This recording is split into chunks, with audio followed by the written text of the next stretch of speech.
Observe the month of Aviv and celebrate the Passover of the Lord your God. Because in the month of Aviv, he brought you out of Egypt by night. Sacrifice as the Passover to the Lord your God an animal from your flock or herd at the place the Lord will choose as a dwelling for his name. Do not eat it with bread made with yeast, but for 7 days eat unleavened bread, the bread of affliction, because you left Egypt in haste, so that all the days of your life you may remember the time of your departure from Egypt. Let no yeast be found in your possession in all your land for 7 days. Do not let any of the meat you sacrifice on the evening of the first day remain until morning. You must not sacrifice the Passover in any town the Lord your God gives you, except in the place he will choose as a dwelling for his name. There you must sacrifice the Passover in the evening, when the sun goes down, on the anniversary of your departure from Egypt.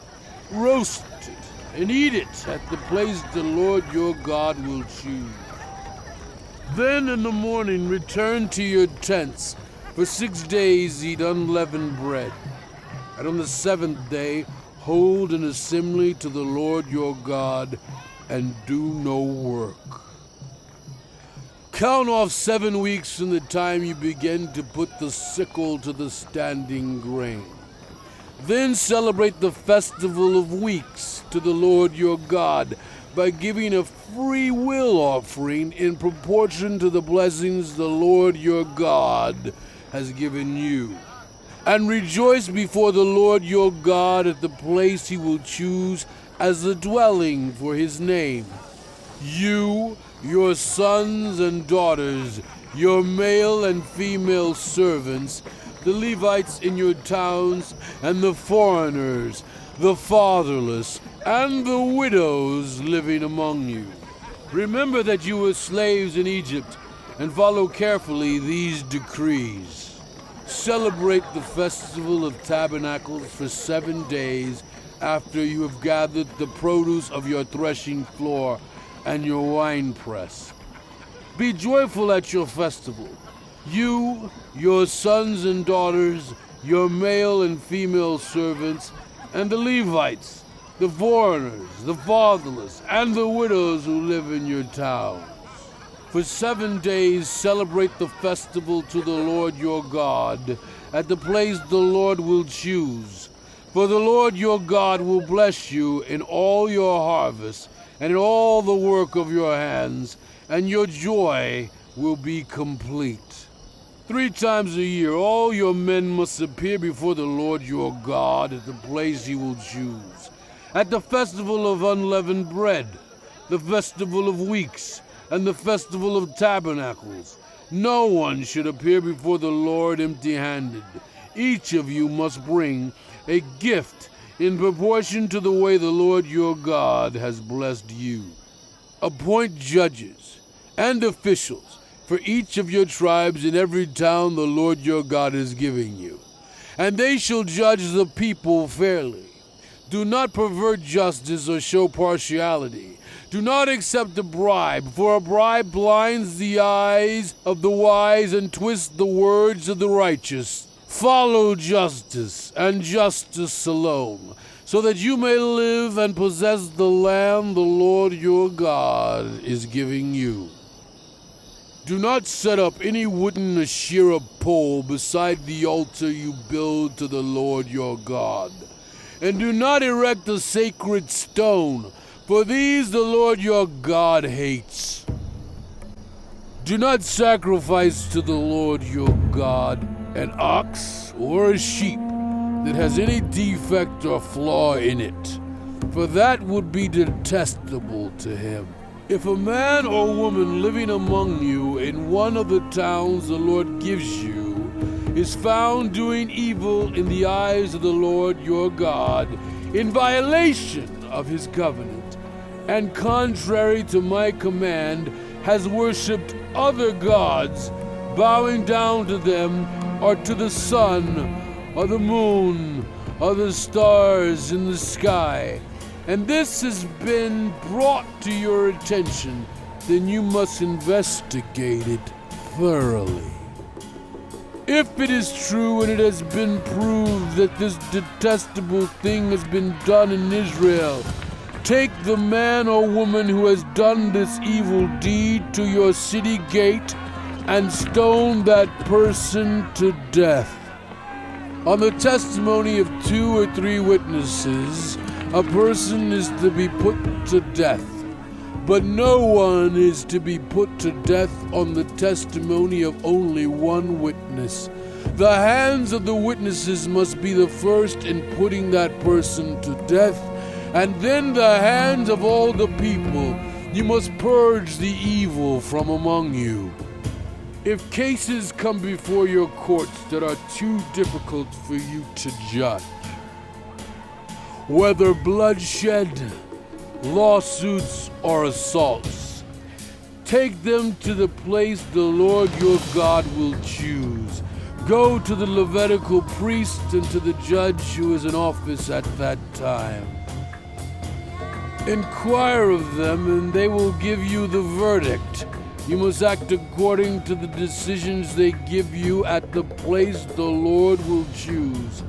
Be careful to do everything they instruct you to do. Act according to whatever they teach you and the decisions they give you. Do not turn aside from what they tell you, to the right or to the left. Anyone who shows contempt for the judge or for the priest who stands ministering there to the Lord your God is to be put to death. You must purge the evil from Israel. All the people will hear and be afraid and will not be contemptuous again. When you enter the land the Lord your God is giving you, and have taken possession of it and settled in it, and you say, "Let us set a king over us like all the nations around us," be sure to appoint over you the king the Lord your God chooses. He must be from among your own people. Do not place a foreigner over you, one who is not an Israelite. The king, moreover, must not acquire great numbers of horses for himself, or make the people return to Egypt to get more of them. For the Lord has told you, you are not to go back that way again.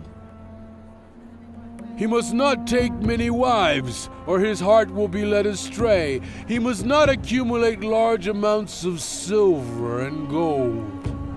When he takes the throne of his kingdom, he is to write for himself on a scroll a copy of this law taken from that of the Levitical priest. It is to be with him, and he is to read it all the days of his life, so that he may learn to revere the Lord his God, and follow carefully all the words of this law and these decrees, and not consider himself better than his fellow Israelites, and turn from the law to the right or to the left. Then he and his descendants will reign a long time over his kingdom in Israel.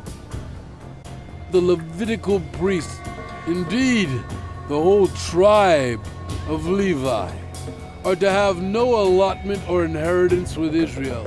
They shall live on the food offerings presented to the Lord, for that is their inheritance. They shall have no inheritance among their fellow Israelites.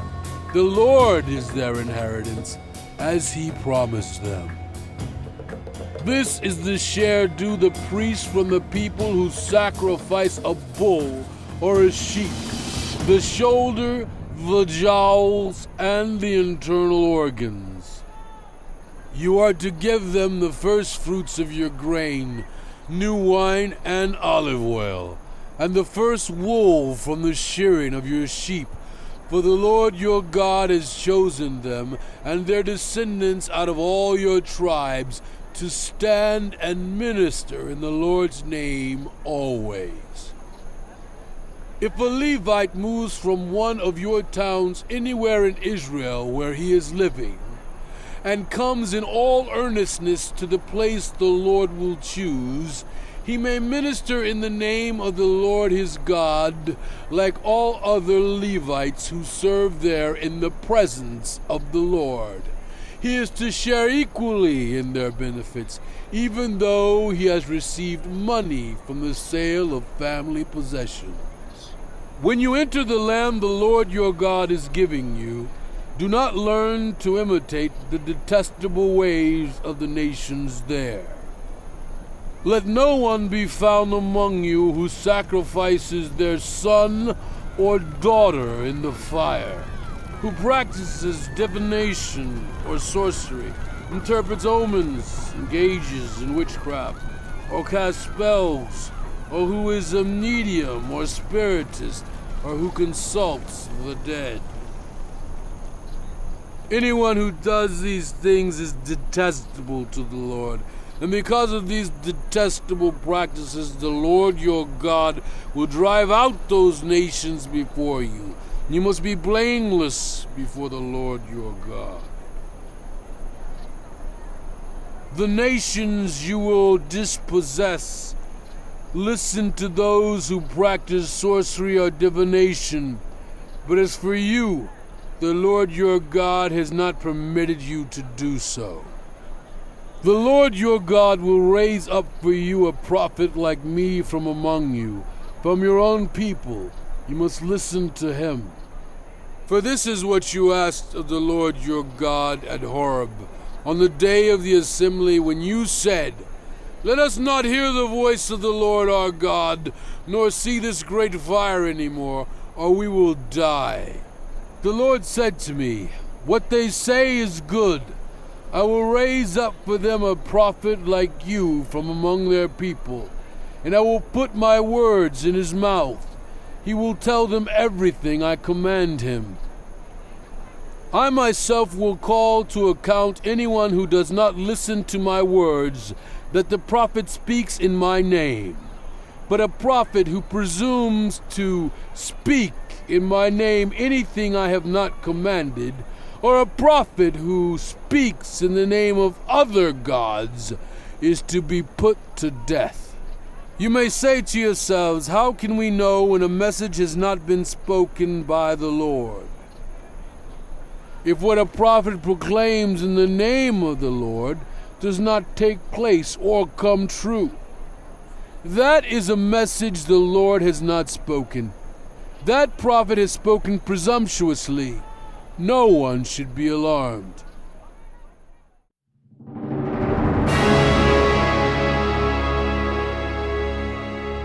The Book of Deuteronomy continued. When the Lord your God has destroyed the nations whose land he is giving you, and when you have driven them out and settled in their towns and houses, then set aside for yourselves 3 cities in the land the Lord your God is giving you to possess. Build roads to them and divide into 3 parts the land the Lord your God is giving you as an inheritance, so that anyone who kills someone else may flee there. This is the rule concerning anyone who kills a person and flees there for safety. Anyone who kills a neighbor unintentionally, without malice aforethought. For instance, a man may go into the forest with his neighbor to cut wood, and as he swings his axe to fell a tree, the head may fly off and hit his neighbor and kill him. That man may flee to one of these cities and save his life. Otherwise, the avenger of blood might pursue him in a rage, overtake him if the distance is too great, and kill him even though he is not deserving of death, since he did it to his neighbor without malice aforethought. This is why I command you to set aside for yourselves 3 cities. If the Lord your God enlarges your territory, as he promised on oath to your ancestors, and gives you the whole land he promised them, because you carefully follow all these laws I command you today, to love the Lord your God and to walk always in obedience to him. Then you are to set aside 3 more cities. Do this so that innocent blood will not be shed in your land, which the Lord your God is giving you as your inheritance, and so that you will not be guilty of bloodshed. But if out of hate someone lies in wait, assaults and kills a neighbor, and then flees to one of these cities, the killer shall be sent for by the town elders, be brought back from the city, and be handed over to the avenger of blood to die. Show no pity. You must purge from Israel the guilt of shedding innocent blood, so that it may go well with you. Do not move your neighbor's boundary stone, set up by your predecessors in the inheritance you receive in the land the Lord your God is giving you to possess. 1 witness is not enough to convict anyone accused of any crime or offense they may have committed. A matter must be established by the testimony of 2 or 3 witnesses. If a malicious witness takes the stand to accuse someone of a crime, the 2 involved in the dispute must stand in the presence of the Lord before the priests and the judges who are in office at the time. The judges must make a thorough investigation, and if the witness proves to be a liar, giving false testimony, then do to the false witness as that witness intended to do to the other party. You must purge the evil from among you. The rest of the people will hear of this and be afraid, and never again will such an evil thing be done among you. Show no pity. Life for life, eye for eye, tooth for tooth, hand for hand, foot for foot.